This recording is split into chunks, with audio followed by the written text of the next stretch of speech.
Do you have a hard time setting boundaries? I know I do, but I also know that I'm getting a whole lot better at it. And I learned some tips and tools from a book that I actually read recently by Melissa Urban called The Book of Boundaries. And she started off by kind of explaining what are the benefits of boundaries, which is something that I didn't even understand at first, the importance of having boundaries.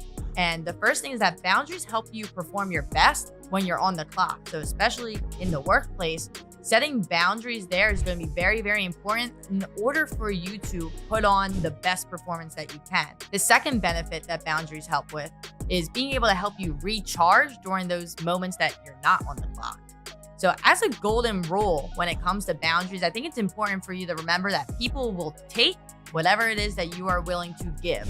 So, you have to set a precedence early on what it is that you're willing to give in order to try and prevent people from taking too much. Now, sometimes we do just this and people still try to take more than what you're willing to give. And that's when we have to enforce our boundaries. A lot of times we think as people that setting boundaries is selfish. And I want to challenge you to reframe this idea of selfishness and boundary setting, because setting boundaries isn't selfish at all, actually. It advocates for a healthy workplace culture. So if you're running into a problem in the workplace or in a corporate setting, whether you're a manager or an employee and you're struggling with boundaries with your manager or with your coworkers, I think it's really important for you to keep in the back of your mind while you're establishing and enforcing your boundaries that it's not you being selfish. It's simply just you trying to cultivate or build a healthy workplace culture that's not even just going to help you, but it's going to help, your whole management team and the workplace in general.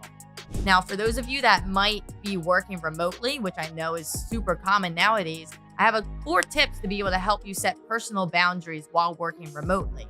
The first being to establish a general workspace. So making sure that whatever work you're doing it maybe in a designated desk or a table at home in a certain room. Maybe not doing it sitting in your bed right before you go to bed at night. The second thing being to set breaks and to leave your workspace during those breaks. So that's where we kind of get caught up a little bit. Sometimes we'll set breaks and we'll take 30-minute, 20-minute breaks, yet we'll still sit in the desk that we're doing work. Is that really a break? So making sure that when we do set these breaks, we're at least taking our time to stand up, go take a walk, go get a snack, then be able to go back and resume work in your designated workspace.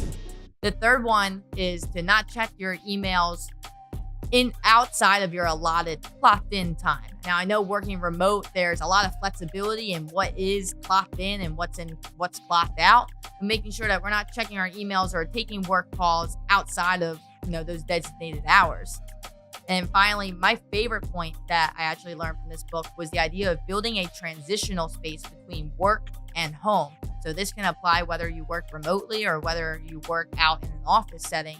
Being able to establish a transitional space, oftentimes when we work outside of the house, in our car, and be able to debrief with yourself, what are the things that went on during your day at work? What are some things that you want to leave behind at work? And then maybe make a plan for, okay, how do I want to move forward with my day? What are some things that I need to get done once I get home? That way you have whatever it is that you dealt with at work left behind, and now you're not taking your work home with you.